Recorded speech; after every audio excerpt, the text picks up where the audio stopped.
జ్వరం అనేది ఒక సాధారణ సమస్య. ప్రతి ఒక్కరూ ఈ సమస్యను సంవత్సరంలో 3 నుండి 4 సార్లు ఎదుర్కోవాల్సి ఉంటుంది. సాధారణంగా దీని వెనుక కారణం వాతావరణంలో మార్పు, విపరీతమైన చలి, వేడి లేదా ఏదైనా వ్యాధి. ఈ పరిస్థితిలో ప్రజలు చాలా రకాల మందులు తీసుకుంటూ ఉంటారు. తద్వారా జ్వరం వీలైనంత త్వరగా తగ్గుతుంది. అదే సమయంలో చాలామంది జ్వరం వచ్చినప్పుడు మందుల్ని కాకుండా కొన్ని ఇంటి నివారణలు కూడా ఆశ్రయిస్తారు. ఎందుకంటే వాటి వల్ల ఎలాంటి సైడ్ ఎఫెక్ట్స్ ఉండవు. తులసిని ఆరోగ్యానికి నిధిగా పరిగణిస్తారు.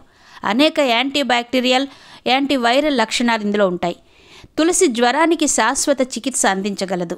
జ్వరం తగ్గడానికి తులసి ఆకుల్ని తేనెతో తినడం లేదా తులసి ఆకుల కషాయాన్ని తాగడం కూడా ప్రయోజనకరంగా ఉంటుంది. పుదీనా, అల్లం కలిపి కషాయాల్ని తయారు చేసి తీసుకోవడం వల్ల కూడా జ్వరం నుంచి తక్షణ ఉపశమనం లభిస్తుంది. జ్వరం వచ్చినప్పుడు ఈ కషాయాలు రోజుకు 2 నుండి 3 సార్లు తీసుకోవాలి.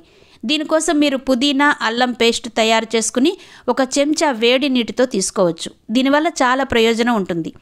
ఇక వెల్లుల్లి ఒక అద్భుతమైన యాంటీబ్యాక్టీరియల్ ఆహార పదార్థం. జ్వరాన్ని తగ్గించడంలో చాలా ప్రభావవంతంగా ఉంటుంది.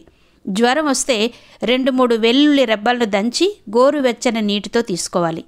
అంతేకాకుండా గార్లిక్ సూప్ తయారు చేసి తాగడం వల్ల జ్వరం కూడా తొందరగా నయమవుతుంది. ఇక అధిక జ్వరం, ఉష్ణోగ్రత నిరంతరం పెరుగుతూ ఉంటే గంధపు చెక్కను పుయ్యడం ప్రయోజనకరంగా ఉంటుంది. గంధపు పేస్ట్ని నుదుటిపై పుయ్యడం వల్ల చల్లదనం లభిస్తుందని, ఉష్ణోగ్రత తగ్గడం ప్రారంభిస్తుందని పెద్దలు చెప్తారు.